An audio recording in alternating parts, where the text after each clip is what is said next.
నమస్తే welcome to question hour. Greater Hyderabad limits లో super ladies పోలీసులు పోకిరీల బెండు తీస్తున్నారు. రాత్రి పగలు తేడా లేకుండా శాంతి భద్రతల పరిరక్షణ టార్గెట్ గా పనిచేస్తున్నారన్న టాక్ జోరుగా వినిపిస్తోంది. ఎందుకంటే మల్కాజ్గిరి పోలీస్ స్టేషన్ కమిషనర్ గా బాధ్యతలు చేపట్టిన సుమతి అర్ధరాత్రి దిల్సుఖ్ నగర్ రోడ్లపై ఒంటరిగా కనిపించింది. సాధారణ మహిళగా రోడ్డు మీద వాకింగ్ చేస్తున్న సిపిని కొందరు కుర్రాళ్లు ఆట పట్టించే ప్రయత్నం చేశారు. అక్కడే ఉన్న మఫ్టీ పోలీసులు పోకిరీగాలను స్టేషన్ కు తరలించి గట్టి ట్రీట్మెంట్ ఇచ్చి పంపారు. అటు కూకట్పల్లి డీసీపీ రితిరాజ్ కూడా ఒంటరిగా సాహసోపేతమైన ఆపరేషన్ నిర్వహించారు. అమ్మాయిలను తీసుకువచ్చి అసభ్య అశ్లీల నృత్యాలు చేయిస్తున్న ఓ పబ్ ఆట కట్టించారు.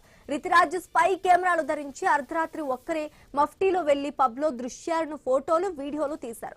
వెంటనే ఆమె ఆదేశాలతో పోలీసులు ఉరుకులు పరుగులతో వచ్చి పబ్ పై దాడి చేశారు. దీంతో ఇప్పుడు ఈ ఇద్దరు లేడీ పోలీసులపై నెటిజన్లు ఫ్యాన్ గా మారిపోయారు. సాహసోపేతమైన పని చేశారంటూ కీర్తిస్తున్నారు. హైదరాబాద్ లో నేరగాళ్ల బెండు తీస్తారా? రోడ్లపై పోకిరీల చేష్టలకు ఎన్ కార్డు పెడతారా? నేరాలను పర్మనెంట్ గా లేకుండా చేస్తారా? పోలీసులు ఒక్కరే చేస్తే సరిపోతోందా? పోలీసులకు ప్రజలు కూడా సహకరిస్తారా?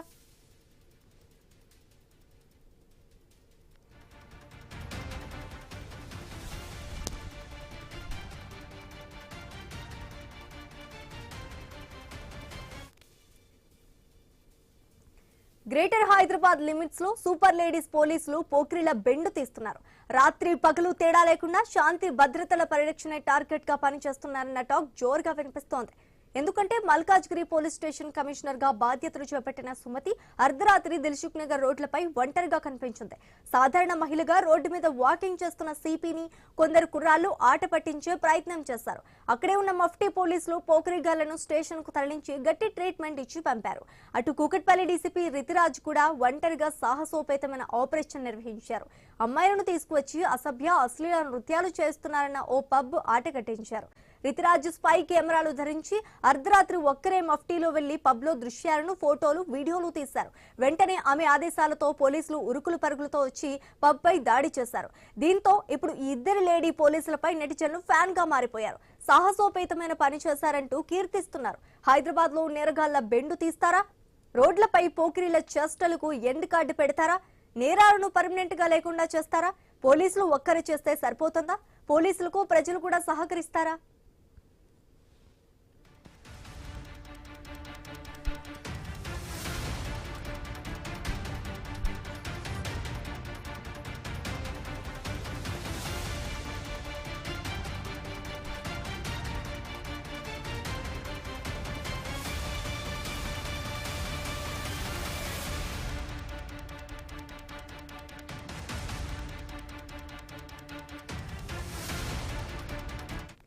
గ్రేటర్ హైదరాబాద్ లిమిట్స్ లో సూపర్ లేడీస్ పోలీసులు పోకిరీలు బెండు తీస్తున్నారు.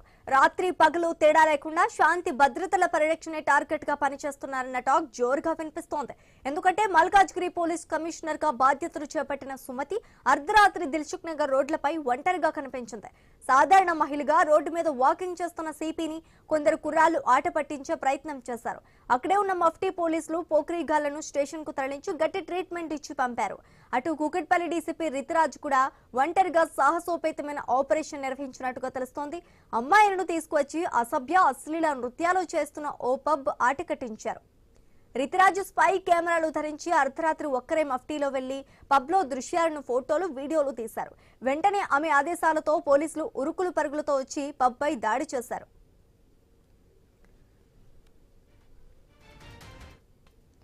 దీంతో ఇప్పుడు ఈ ఇద్దరు లేడీ పోలీసులపై నెటిజన్లు ఫ్యాన్ గా మారిపోయారు. సాహసోపేతమైన పని చేశారంటూ కీర్తిస్తున్నారు. ఇక ఇదే టాపిక్ పై డిస్కస్ చేయడానికి మా కొలీగ్ హిమబిందు ఉన్నారు. హిమబిందు, చెప్పండి, దీన్ని ఎలా చూడాలంటారు? సిపి సుమతి కావచ్చు, డీసీపీ రితిరాజ్ కావచ్చు, హైదరాబాద్ లో నేరగాళ్ల బెండు తీస్తున్నారు. రోడ్లపై పోకిరీల చేష్టలకు ఎండ్ కార్డు పెడతారా?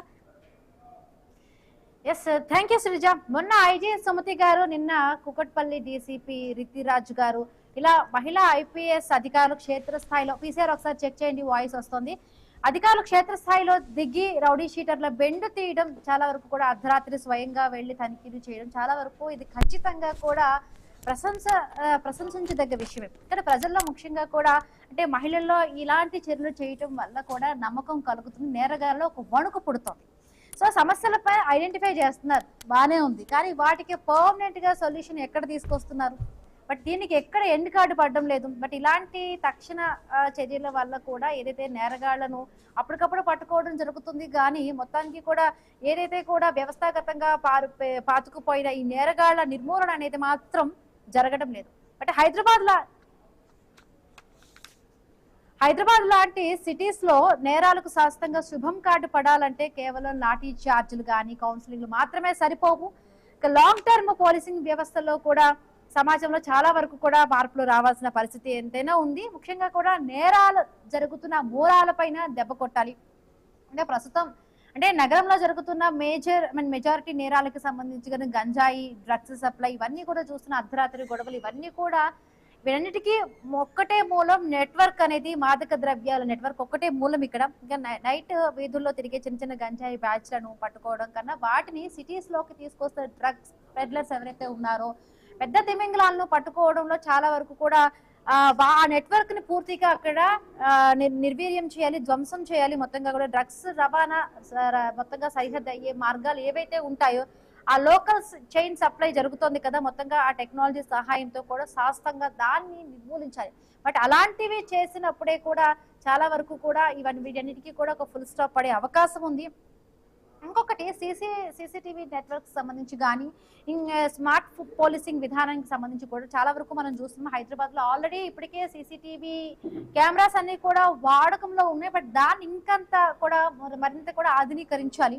ఆర్టిఫిషియల్ ఇంటెలిజెన్స్ సమయంలో అర్ధరాత్రి వేళల్లో కూడా అంటే ఎవరైతే కూడా అనుమానాస్పదంగా ఎవరైనా తిరిగారు అనుకోండి, ఆయుధాలు కలిగి ఉంటే వాళ్ళందరినీ కూడా గుర్తించడానికి ఇప్పుడంతా కూడా ఆర్టిఫిషియల్ యుగం కాబట్టి ఆర్టిఫిషియల్ ఇంటెలిజెన్స్ తో ఆ కెమెరాల నిఘాని ఇంకా పటిష్టం చేయాలి.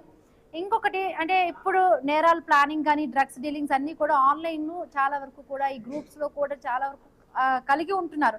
సో సైబర్ పోలీసింగ్ వ్యవస్థను ఇంకా చాలా వరకు కూడా దాన్ని బలోపేతం చేయాలి. చట్టాలు నిజంగానే చాలా మంది వరకు కూడా చిన్న ఈ ఎవరైతే డ్రగ్స్ తీసుకుంటున్నారో తర్వాత ఈ మాదక ద్రవ్యాలు వినియోగిస్తున్న వాళ్ళందరినీ పట్టుకుంటున్నారు. బట్ డ్రగ్స్ పెడ్లర్స్ కు సంబంధించి కూడా ఇవన్నీ కూడా సరిహద్దులు దాటి ఎలా ఇటువైపుకు వస్తున్నాయి, వాటిపైన ఎందుకు నియంత్రణ లేకపోవడం, కట్టడి లేకపోవడం అనేది చాలా వరకు కూడా ఇక్కడ మెయిన్ అక్కడ పోలీసులు ఫోకస్ చేయాల్సి వస్తుంది. అంటే గల్లీ స్థాయిలో నిఘా ఎట్లా ఉందంటే ఇప్పుడు పెద్ద పెద్ద ఐజీ సుమతి గారు కానీ నిన్న కుకట్పల్లిలో డీసీపీ రితిరాజ్ వీళ్ళందరూ కూడా చేయడం ఐపీఎస్ మహిళలు చేస్తున్నారు, బాగుంది. But at the same time ఇంకా పోలీసు వ్యవస్థలో కూడా ఏదైతే పెట్రోలింగ్ కానీ బీట్ పోలీసింగ్ ఎవరైతే ఉంటారో వీళ్ళందరికీ ఇంకా వాళ్ళు ఫోకసింగ్ ఇంకా చేస్తే ఇంకొంచెం బాగుంటుందేమో అనేది కూడా ఉంది. మనతో పాటు జాయిన్ అయ్యారు రిటైర్డ్ పోలీస్ ఆఫీసర్ రెడ్డన్ గారు జాయిన్ అయ్యారు. నమస్తే అండి రెడ్డన్ గారు. నమస్కారం అండి. ఐజీ సుమతి గారు కానీ డీసీపీ రితిరాజ్ గారు కానీ చూసాం ఈ 2 రోజుల్లో కూడా చాలా వరకు కూడా అర్ధరాత్రి వెడుతూ ఉన్నారు, రోడ్లపైకి వచ్చే ఈ పోకరీల బెండ్ తీస్తూ ఉన్నారు. ప్రజల నుంచి కూడా చాలా వరకు కూడా ఒక హర్షం వ్యక్తం చేస్తున్న నెటిజన్ నుంచి చాలా పాజిటివ్ ఇది వస్తుంది. బట్ ఈ తరహా సింగం ఏదైతే జరుగుతుందో పోలీసింగ్ కేవలం అంటే ఆయా అధికారులు పట్టించుకోవడం వల్లే జరుగుతోందా? ఇంకొకటి వన్స్ ఒకసారి అధికారుల ట్రాన్స్ఫర్ అయిపోయాక కూడా నిజంగా కూడా ఇలాంటివి ఏవైతే కూడా ఉంటాయో అవన్నీ కూడా జరగడం లేదు. చిన్న గల్లీల్లో జరిగే ఈ గంజాయి బ్యాచ్లందరినీ కూడా పట్టుకుంటున్నారు. ఇంకొకటి ఎక్కడైతే కూడా సరిహద్దులు దాటి వస్తున్నారో డ్రగ్స్ పెడ్లర్కి సంబంధించి కూడా ఇంత నిఘా వ్యవస్థలో కొంత అక్కడ లోపం కనిపిస్తోంది. బట్ శాశ్వతంగా కూడా మార్పు రావాలంటే ఇవి చర్యలు చేస్తున్నారు, దట్స్ గుడ్, బాగుంది. బట్ ఇంకా పూర్తిగా ఇంకా మంచిగా కూడా రావాలి. సిస్టంలో కొత్తగా కూడా శాశ్వతంగా కూడా మార్పులు రావాలంటే ఏం చేయాలంటారు? డెఫినెట్ గా అంటే నేను నార్కోటిక్ కంట్రోల్ బ్యూరోలో పనిచేసేటప్పటికి ఇప్పటికీ నార్కోటిక్స్ వ్యాపారం 1000 పువ్వులుగా అవి వెలసిల్లుతుంది. ఎందుకంటే అప్పుడు నార్కోటిక్స్ అంటే గంజాయే ఎక్కువగా వాడేవాళ్ళు. అది ఎవరో ముసలాళ్ళు ఎవరో అట్లా వాడేవాళ్ళు. కానీ పోను 20-30 సంవత్సరాల్లో ఇది ఎంతగా ప్రవహించిపోయిందంటే ఉడతా పంజాబ్ సినిమాలో ఏమైతే చూపించారో దానికి 10 times ఆంధ్రప్రదేశ్ తెలంగాణ రాష్ట్రాల్లో ఇది ఎక్కువైపోతా ఉంది. దీనికి అనేక కారణాలు ఉన్నాయి. ఒకటి, తల్లిదండ్రులు దగ్గర సరైనటువంటి అవగాహన లేకపోవడం. తల్లిదండ్రులు పిల్లల్ని స్కూల్కి వెళ్ళిపోయిన తర్వాత ఏదో మంచి స్కూళ్ళల్లో కాలేజీలో జాయిన్ చేస్తే సరిపోతుంది, వాళ్ళకి అమ్యూనిటీస్ అన్ని ఇవ్వాలా, మంచి షూస్ ఇవ్వాలా, మంచి బైక్ ఇవ్వాలని ఆలోచన చేస్తున్నారు. కానీ మంచి క్యారెక్టర్ ఇవ్వాలా, మంచి అలవాట్లని ఇవ్వాలా, అనే ఆలోచనలోకి పోవటం లేదు. అది జరగనంత కాలం ఈ విధంగా జరుగుతూనే ఉంటుంది. అదేవిధంగా ఎథిక్స్, మానర్స్, మారల్స్ ఇవి తల్లిదండ్రుల నుంచే మొదలు కావాలి. అదే కాకుండా వీళ్ళిద్దరూ సంపాదనలో పడి వాళ్ళని పట్టించుకోవడం లేదు. స్కూల్ నుంచి రాగానే వాడితో కూర్చొని ఏం చేశారు, ఏం చెందుతున్నారు, ఆ పిల్లోళ్ళు ఏం చేస్తే, వాళ్ళ ఫ్రెండ్స్ ఎవరుని, tell me your friends, I will tell you are. మీ క్యారెక్టర్ ఏదో చెప్పాలంటే మీ ఫ్రెండ్స్ని నలుగురిని విచారిస్తే మీ గురించి ఫుల్గా చెప్పేస్తారు. అది జరగడంలా తల్లిదండ్రులు కూర్చొని పిల్లలతో స్పెండ్ చేసే సమయం లేకుండా పోయింది. ఎస్పెషలీ స్మార్ట్ ఫోన్ వచ్చిన తర్వాత ఇంట్లోకి వస్తే దాంతోనే గడుపుతున్నారు. ఇకపోతే నేను చాలా కాలంగా చెప్తున్నా, స్కూళ్ళల్లో, కాలేజీల్లో ఒక 5 మార్కుల కోసము, 10 మార్కుల కోసము ఒక క్లాస్ని పెట్టండి, ఒక లెసన్ పెట్టండి, దాని 5 మార్కుల కోసమైనా చదువుతారు. అప్పుడు దాంట్లో ఉండే చెడును గ్రహిస్తారు. కొందరు కాకపోయినా కొందరు. ఎవరైనా తాగడానికో, గంజాయో, ఓపియమో, లేకపోతే ఇంకోటో సేవించడానికి, ఎండిఎఫ్ ఏదన్నా సేవించడానికి పోతారో తప్పు రాదని చెప్తారు. కానీ అది జరగటంలే. స్కూళ్ళల్లో, కాలేజీలో లెసన్ పెట్టమని 20-30 ఏళ్ళగా మొత్తుకుంటున్నాం, ఎవరు పట్టించుకోవడం. ఇప్పుడు సందీప్ సాండీల గారు, నేను ఓల్డ్ సిటీలో పనిచేశాం.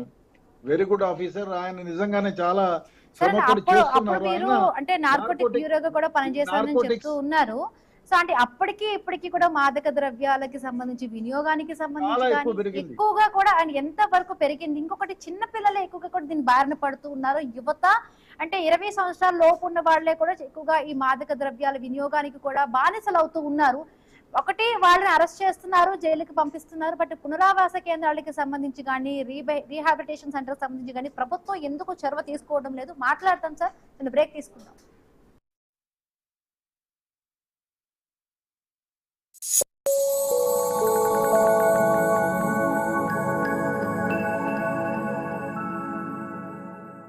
మాస్టర్ మైండ్స్ కామర్స్ చదవాలనుకునే 10th ఇంటర్ విద్యార్థుల తొలి ఎంపిక. మాస్టర్ మైండ్స్ కామర్స్ చదవాలనుకునే 10th ఇంటర్ విద్యార్థుల తొలి ఎంపిక. మాస్టర్ మైండ్స్ కామర్స్ చదవాలనుకునే 10th ఇంటర్ విద్యార్థుల తొలి ఎంపిక. మాస్టర్ మైండ్స్ కామర్స్ చదవాలనుకునే 10th ఇంటర్ విద్యార్థుల తొలి ఎంపిక. మాస్టర్ మైండ్స్ కామర్స్ చదవాలనుకునే 10th ఇంటర్ విద్యార్థుల తొలి ఎంపిక.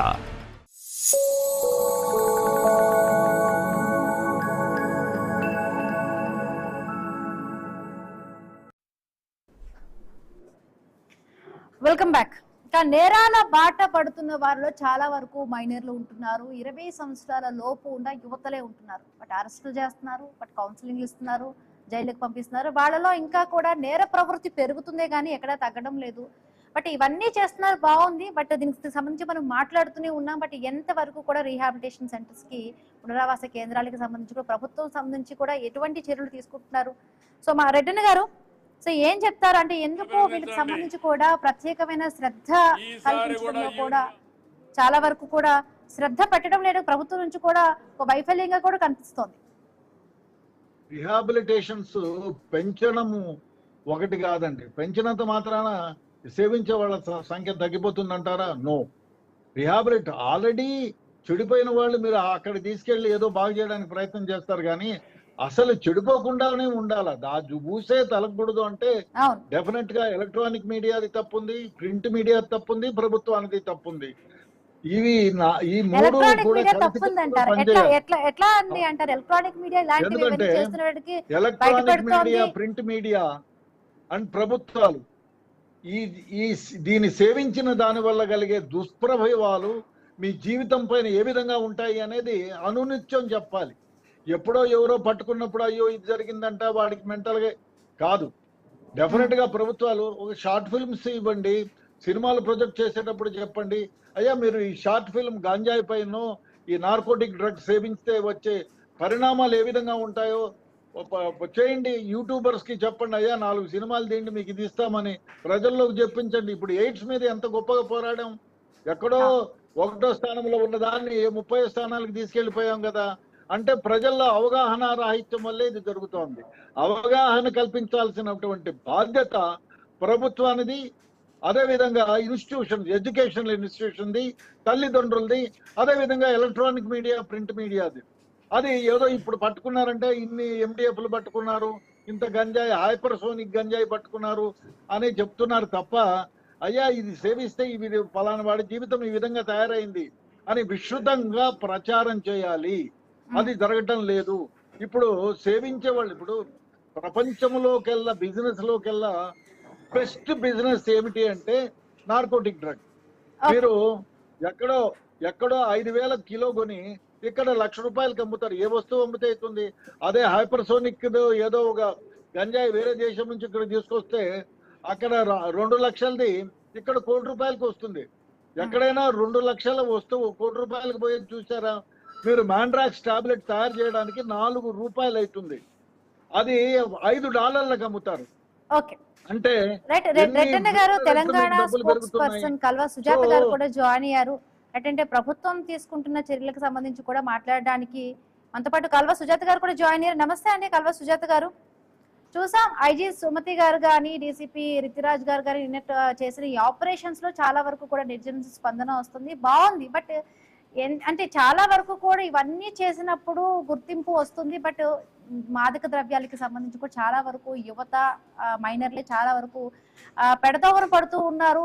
ఇంకొకటి ప్రభుత్వం తరపు నుంచి చాలా వరకు ఇవన్నీ చెయ్యొద్దు అని చెప్తున్నారు. బట్ ఎక్కడైతే కూడా ఇవన్నీ కూడా సరిహద్దులు దాటి ఇంటర్ స్టేట్స్ నుంచి కూడా లోపలికి వస్తున్నాయి. బట్ అక్కడ కొంత వైఫల్యం అనేది కూడా క్లియర్ గా కనిపిస్తున్నట్టుగా తెలుస్తోంది. కాల్ కట్ అయినట్టుగా అనిపిస్తుంది. రెడ్డన్ గారు, ఇంకొకటి నగరంలో లక్షలాది సీసీటీవీ కెమెరాస్ ఉంటుంటాయి, సర్వేలెన్స్ అంతా కూడా ఉంటుంది, మనం పనిచేస్తున్నాం. బట్ అర్ధరాత్రి అయినా సరే చాలా వరకు ఈ కెమెరాస్ ఉన్నా కూడా చాలా మంది వాటిని పట్టించుకోకుండా గుంపులుగా ఈ బ్యాచ్లు అంతా తిరగటము, గొడవలు జరగడం. ఈ మధ్య కాలంలో కూడా న్యూస్ లో చాలా వరకు చూసాం మనం. పొలిటీషియన్స్ కొడుకులు కూడా తాగి రోడ్ల మీదకి వచ్చి గొడవ పడిన సందర్భాలు ఉన్నాయి.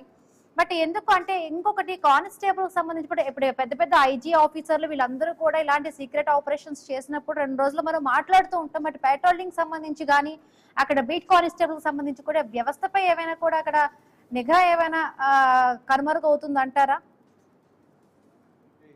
ఇప్పుడు పోలీసుల సంఖ్య ప్రజల నిష్పత్తిలోనే పెరగాలి. ప్రజలు 1:100 పెరుగుతూ ఉంటే పోలీసుల సంఖ్య 1:2 పెరుగుతుంది. క్రైమ్ రేట్ కూడా అదే లెవెల్లో పెరుగుతోంది. ఇప్పుడు ఎలక్ట్రానిక్ మీడియా వచ్చిన తర్వాత, స్మార్ట్ వచ్చి, ఇప్పుడు మీరు కరోనాకు ముందు ఎంతమంది స్మార్ట్ ఫోన్లో మీరు డెలివరీస్ తెప్పించుకునే వాళ్ళు 1% ఉంది. ఇప్పుడు 90% అందరూ ఫోన్లోనే మీరు ఆర్డర్ చేసుకొని ఇప్పుడు ప్రతి నిత్యం 10 లక్షల ఆర్డర్స్ చేస్తున్నారు. 10 లక్షల పైసలకి ఒక హైదరాబాద్లో. దీన్ని ఎన్ని లక్షల మంది పోలీసులు అయితే ఆపగలరంటారు? దాంతో ప్రయోజనం లేదు. ప్రజలలో అవగాహన కల్పించాలా, ప్రజల్ని ఎడ్యుకేట్ చేయాలి. అదొక్కటే సమస్యను పరిష్కారం చేయగలదు. ఎందుకంటే 10 మంది తాగేవాళ్ళు అయ్యా ఇది తప్పు అని మానేస్తే ఎవ్వరు దాని గురించి, ఇప్పుడు నేనే ఉన్నాను, ₹1,00,00,000 నార్కోటిక్ డ్రగ్ తెస్తాను, ఎవ్వరు సేవించకపోతే ఏం చేస్తాను? అది పెట్టుకొని బజార్లో అమ్మలేను కదా. దాన్ని ఏం చేయాలా? ఇమ్మీడియట్ గా వాడు డిస్ట్రాయ్ చేయాల్సి ఉంటుంది. అది ఎప్పుడు జరుగుతుంది? ప్రజల్ని ఎడ్యుకేట్ చేసినప్పుడు, అది చెడ్డది అని చెప్పినప్పుడు, అది చెడ్డది అని తెలుసుకున్నప్పుడు. అది జరగటం లేదు. అది జరగనంత కాలం ఇది ఈ విధంగానే ఉంటుంది. మనం ఎన్నిసార్లు మాట్లాడుకున్నా ప్రజలలో అవగాహన, రాహిత్యం పెరిగితే ఈ సేవనం ఇదే ఉంటుంది. ఎందుకంటే యువతలో ఉత్సాహత ఉంటుంది. అరే నేను ఏదో కొత్తది చేయాలి, కొత్తగా ఏదన్నా రుచి చూడాలని. ఒకసారి ఏం కాదు, నా ఫ్రెండ్ చెప్పినాడు, గంజాయి తాగితే భలే ఉంటుందంట, నార్కోటిక్స్ సేవిస్తే స్వర్గంలో తిరిగినట్టు ఉంటుందంట, సెక్షువల్లీ స్టిమ్యులెంట్ అంట. ఇవన్నీ కొత్తగా ఏదన్నా చూద్దామంటారు. ఒకసారి 2 సార్లు సభ చూస్తారు, దానికి అడిక్ట్ అయిపోతారు. నార్కోటిక్స్ కి అడిక్ట్ పడితే అంత సులభం కాదు దాన్ని బయటికి తీసుకురావడం. చిన్న చిన్న డ్రగ్స్, ఈ గంజాయి తీసుకున్న వాళ్ళని అయితే పట్టుకుంటున్నారు, బాగుంది. బట్ పెద్ద నెట్వర్క్స్ ఏవైతే ఉంటారో కూడా, కింగ్ పింగ్స్ ఉంటారు కదా, ఈ డ్రగ్ పెడ్లర్స్, వాళ్ళందరినీ కూడా పట్టుకోవడంలో కూడా పోలీసు విభాగ వ్యవస్థ కొంత ఎందుకో ఒత్తిడికి ఏమైనా ఒత్తిడి గురవుతుందా? ఇంకొకటి బ్యాక్గ్రౌండ్ ఒత్తిళ్లు పొలిటికల్ గా కూడా ఏవైనా కొంత పనిచేస్తున్నాయి. ఒత్తిడి కాదు, నేను చెప్తాను. ఇప్పుడు శ్రీలంకను లేకపోతే వేరే దేశాల నుంచి, అక్కడ అబుదాబి నుంచి ఇక్కడికి డ్రగ్ వచ్చింది, మనం ఏం చేస్తాం? ఇక్కడ పెడలర్లని అరెస్ట్ చేస్తే వాడు ఎవడోడికి అమ్మాడో వాడు చెప్తున్నాడు, ఎవరి దగ్గర నుంచి కొన్నారో అది చెప్పడంలా. ఒకవేళ చెప్పిన ఇతర దేశం దానికి ఏమైంది, ఇంటర్పోల్ని అలర్ట్ చేయాలి, మీరు పర్మిషన్ తీసుకోవాలి, ఆ దేశంతో చర్చించాలి, ఆ దేశం తర్వాత మీరు ఇంటర్పోల్ ద్వారానే వాడిని అరెస్ట్ చేయాల్సి ఉంటుంది. మీరు డైరెక్ట్ గా పోయి చేయడానికి లేదు, చట్టం వేరే విధంగా ఉంటుంది. సో వేరే దేశంలో ఉండే మాఫియాని ఇక్కడ అరెస్ట్ చేయాలంటే చాలా వ్యయ ప్రయాసాలతో కూడిన వ్యవహారం. దానివల్ల మన వాళ్ళు ఎవరైతే ఇక్కడ ఉన్నారో వాళ్ళు ఇతర దేశంలో నుంచి ఇక్కడికి సప్లై చేస్తున్నారే మెయిన్ మ్యాన్, వాడిని అరెస్ట్ చేయలేకపోతున్నారు. వాడు ఇప్పుడు మీరు ఒకరి ద్వారా అరెస్ట్ చేస్తే 100 మంది పుట్టుకొస్తున్నారు. ఎందుకంటే దీంట్లో ఉన్న లాభం ఇంకోట్లే. మీరు 2 లక్షలు పెట్టి నార్కోటిక్ డ్రగ్ కొంటే మీకు 2 కోట్లు వస్తున్నాయి.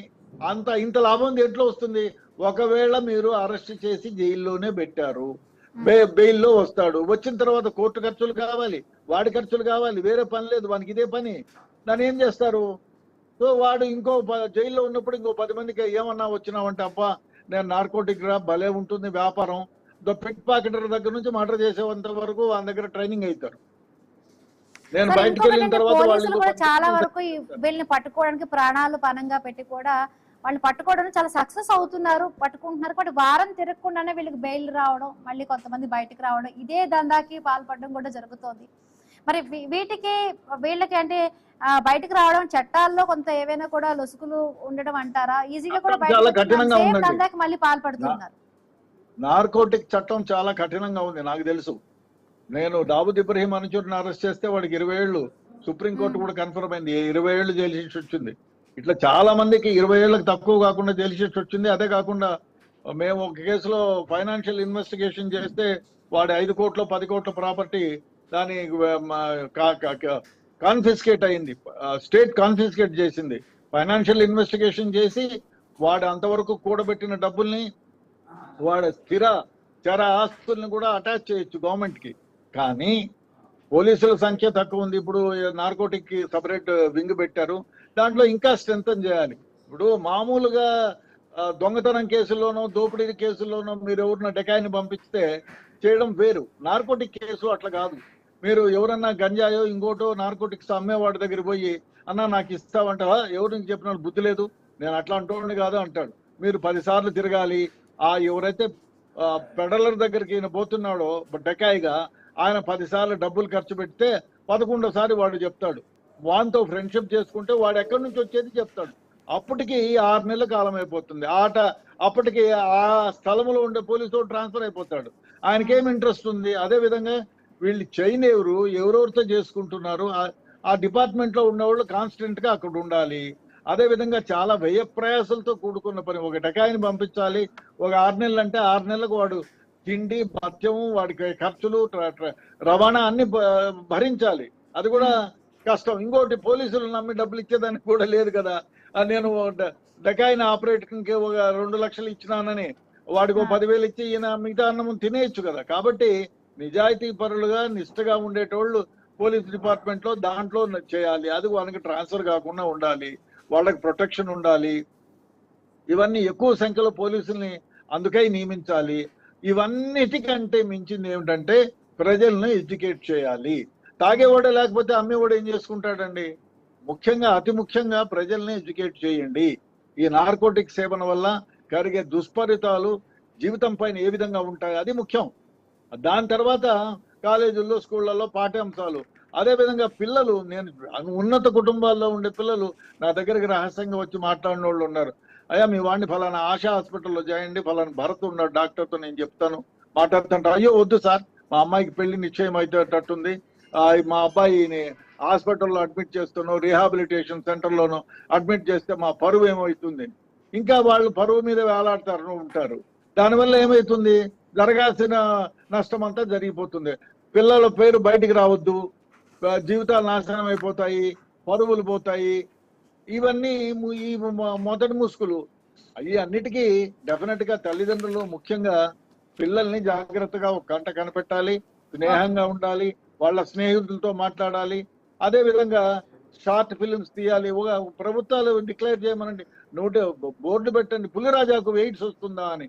అప్పుడంతా ఆశ్చర్యపోయాం, పులిరాజాకి ఎయిడ్స్ వస్తుందంటే ఏమిటి క్వశ్చన్ మార్క్. అందరూ అనుకోలేము. అంటే ప్రతి ఒక్కళ్ళకి ఈ నార్కోటిక్స్ సేవించిన దానివల్ల జీవితాలు ఏ విధంగా నాశనం అయిపోతాయనేది ప్రజల్లోకి ఒక ఉద్యమం లాగా తీసుకెళ్ళాలి. అప్పుడు అబ్బో ఇది మంచిది కాదు, ఇది వద్దు, ఇది సేవించకూడదు అనే భావన ప్రజల్లో క్రియేట్ చేయగలిగితే దాని మించింది లేదు. ఎవరు సేవించకపోతే డ్రగ్ తెచ్చిన వాళ్ళు ఏం చేసుకుంటారు? నిప్పు పెట్టాల్సింది దొరికితే పెద్ద శిక్షలు పడతాయి. కాబట్టి దాని బంగారమో వెండిలాగా దాచుకోలేరు కదా బీరువాల్లో. కాబట్టి ఈ విధంగా చేయాలి, ప్రభుత్వాలు ముందుకు రావాలి, దీన్ని గురించి ఎడ్యుకేట్ చేయాలి. అదే విధంగా మీరే ఎలక్ట్రానిక్ మీడియా ఉంది, మీ దానికి అయ్యా మీ షార్ట్ ఫిల్మ్ మీ దాంట్లో తీయండి, ఒక 5 లక్షలు మీకు పారితోషికంగా ఇస్తాము, మంచి ఫిల్మ్కి ₹1,00,000 కోటి రూపాయలు పారితోషికం ఇస్తామని పెట్టండి, పోటీలు పెట్టండి. అదే విధంగా స్కూళ్ళల్లో కాలేజీల్లో వాక్తత్వ పోటీలు పెట్టండి. మంచి ప్రైజ్ ఇచ్చినోనికి 5 మార్కులు 10 మార్కులు కలుపుతామనో లేకపోతే ఒక మెరిట్ సర్టిఫికేట్ ఇస్తామనో ఈ విధంగా ప్రోత్సహించండి. దానివల్ల ఏమైతుందంటే దాని గురించిన అవగాహన ప్రజల్లోకి తీసుకెళ్లిన వాళ్ళు అవుతారు. అది చేయనంత.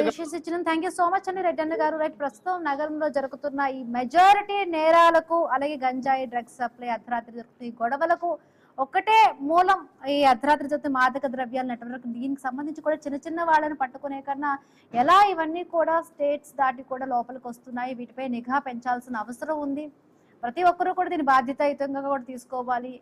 ప్రభుత్వం వైపు నుంచి కూడా కొంత సపోర్ట్ రావాలి, తల్లిదండ్రులు కూడా అవగాహన రావాలి. పిల్లలు ఎలా స్కూల్కి వెళ్ళి ఏం చేస్తున్నారు, ఎవరితో ఫ్రెండ్షిప్ చేస్తున్నారు, అదే విధంగా వాళ్ళపైన కూడా కొంత నిఘా ఉంచాల్సిన అవసరం ఉంది. ఇది వాళ్ళ question hour. Keep watching I News. మీతోని